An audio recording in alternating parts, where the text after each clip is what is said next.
सो cam जो public, तो आज हमारे पास जो क्वेश्चन है ये क्वेश्चन है प्रोबेबिलिटी के चैप्टर में से। क्वेश्चन कुछ ऐसा है हमारे पास, a components has an exponential time to failure distribution with the mean of 10,000 hours. यहाँ पे हमारे पास क्वेश्चन में सबसे पहले तो मीन हमको दिया हुआ है 10,000 आवर्स। फर्स्ट क्वेश्चन है the components has already been operated for its mean life, what is the probability that it will fail by 15,000 hours. मतलब 15,000 आवर्स पे वो क्या होगा, फेल होगा, अगर उसका यूज हमने पहले ही मीन लाइफ तक कर लिया है तो। अब सेकंड क्वेश्चन ऐसा है, at 15,000 hours the components is still in operation. मतलब 15,000 आवर्स जो है वो कंप्लीट हो गए हैं, लेकिन कंपोनेंट्स जो है वो फिर भी क्या हो रहा है, चल रहा है।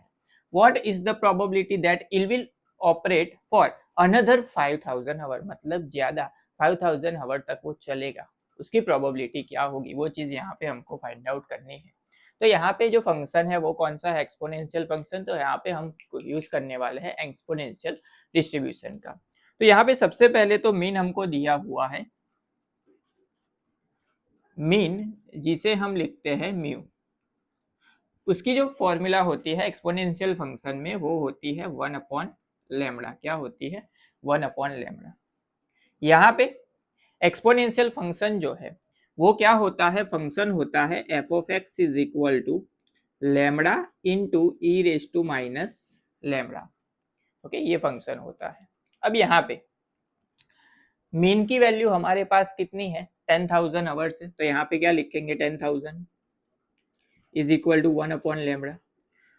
फंक्शन में हमको क्या चाहिए, लेमड़ा की वैल्यू चाहिए, तो लेमड़ा को सब्जेक्ट बना देते हैं। तो लेमड़ा इज इक्वल टू क्या लिख सकते हैं, 1 अपॉन 10,000 लिख सकते हैं। अब इस वैल्यू को यहाँ पे पुट कर लेते हैं। सो यहाँ पे लेमड़ा की जगह पे अगर हम 1 अपॉन 10,000 पुट करें, यहाँ पे सॉरी माइनस लेमड़ा इंटू आएगा एक्स, जहाँ पे एक्स जो है वो ग्रेटर देन और इक्वल टू 0 होना चाहिए। लेमड़ा की जगह पे क्या लिखेंगे, 1 upon 10,000 E raise to, lambda की जगह पे आएगा 1 अपॉन 10,000, मतलब माइनस एक्स अपॉन क्या होगा, 10,000। यहाँ पे x की वैल्यू जो है वो क्या लेनी है, ग्रेटर देन 0 लेनी है। ओके, ग्रेटर देन और इक्वल टू 0। अब बाकी सब के लिए फंक्शन क्या हो जाएगा, 0 हो जाएगा। अब यहाँ पे फर्स्ट क्वेश्चन हमको क्या पूछा गया है, फर्स्ट क्वेश्चन में हमको ऐसा बोला गया है, the components has already has been operated for its mean life. मतलब मीन लाइफ तक वो चल गया है, मतलब उसकी मैक्सिमम जो टाइमिंग है वो 10,000 आवर्स है, वहां तक वो चल गया है। लेकिन what is the probability that it will fail by 15,000 hour. मतलब 15,000 आवर पर पहुंचने पर वो क्या होगा, फेल होगा, उसकी प्रोबेबिलिटी यहाँ पे हमको फाइंड आउट करनी है। तो यहाँ पे कंडीशनल प्रोबेबिलिटी हम यूज करेंगे, probability of x less than 15,000 लिख सकते हैं। 15,000 से कम होना चाहिए तब वो क्या होगा, फेल होगा। लेकिन कंडीशनल क्या दी हुई है कि वो अपनी मीन लाइफ तक तो चलना चाहिए, मतलब 10,000 आवर्स तक तो चलना ही चाहिए। सो 10,000 आवर्स से ज्यादा वो क्या है, हमारी कंडीशन है। सो यहाँ पे ये फॉर्मूला आपको पता होनी चाहिए कंडीशनल प्रोबेबिलिटी की, probability of A by B is equal to होता है probability of A intersection B upon division में जो है वो डिवीजन में आएगा, यानी कि probability of B.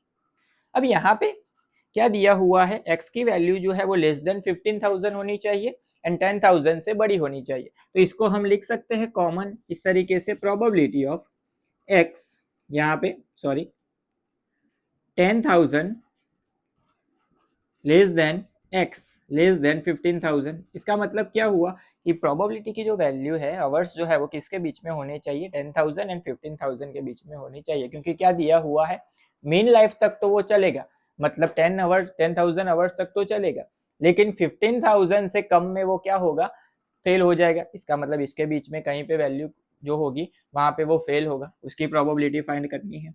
And division में जो वैल्यू है वो डिवीजन में आएगी, यानी कि probability of x greater than 10,000 कहाँ पे आएंगे, डिवीजन में। अब यहाँ पे हम यूज करेंगे इंटीग्रेशन का।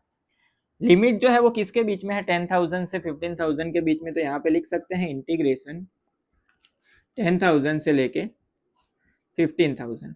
फंक्शन कौन सा है, ये वाला 1/10,000 e raise to minus x upon 10,000 upon, यहाँ पे x की वैल्यू जो है वो 10,000 से बड़ी होनी चाहिए, मतलब इन्फिनिटी तक। तो यहाँ पे लिख सकते हैं इंटीग्रेशन 10,000 से लेके इन्फिनिटी तक फंक्शन है 1/10,000 e raise to minus x upon 10,000।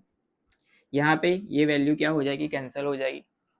अब इसका इंटीग्रेशन कर लेते हैं। तो हमको पता है E raise to minus X का इंटीग्रेशन क्या होता है, minus E raise to minus X. लेकिन यहाँ पे 1/10,000 मल्टीप्लिकेशन में है, इसका मतलब जो है वो डिवीजन में आएगा, लेकिन यहाँ पे भी डिवीजन में आएगा, यहाँ पे भी डिवीजन में आएगा, तो दोनों क्या हो जाएंगे, कैंसिल। तो सिंपली इसका जो इंटीग्रेशन है वो क्या होगा, तो वो होगा minus E raise to minus x upon 10,000, limit आएगी 10,000 से लेके 15,000 तक। ओके, डिवीजन में क्या आएगा, यहाँ पे सेम इंटीग्रेशन होगा minus E raise to minus x upon 10,000, limit आएगी 10,000 से लेके इन्फिनिटी तक। माइनस माइनस दोनों जगह पे क्या हो जाएगा, प्लस।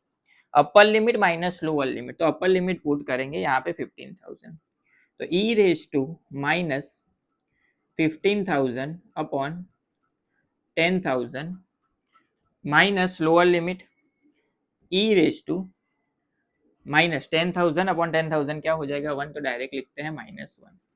यहाँ पे भी अपर limit minus lower limit, upper limit क्या है, इन्फिनिटी, तो यहाँ पे इन्फिनिटी पुट करेंगे तो ई रेस टू इन्फिनिटी होगा, माइनस लोअर लिमिट 10,000 अपॉन 10,000 होगा 1, तो ई रेस टू -1 बचेगा। हमको पता है ई रेस टू इन्फिनिटी क्या होता है, 0।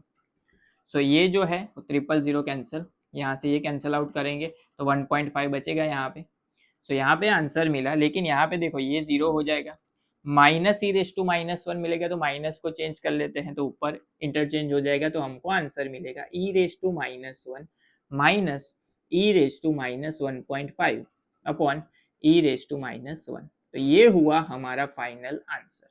अभी आपके पास अगर साइंटिफिक कैलसी एग्जाम में अलाउ है तो इसकी वैल्यू जो है वो आप फाइंड आउट कर सकते हो।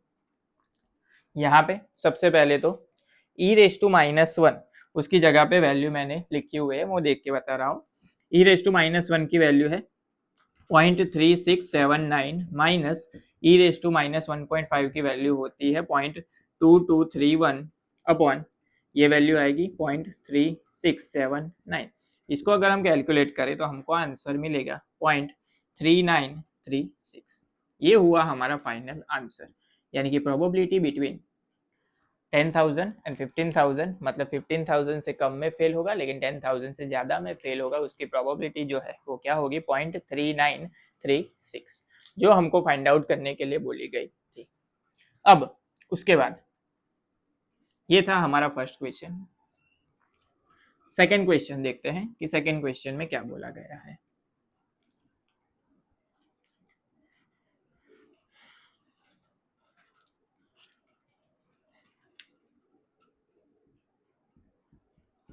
सेकेंड क्वेश्चन में ऐसा है कि at 15,000 hours the component still in operation, मतलब 15,000 आवर्स जो है वो कंप्लीट हो गए, लेकिन फिर भी जो कंपोनेंट्स है वो चल रहा है।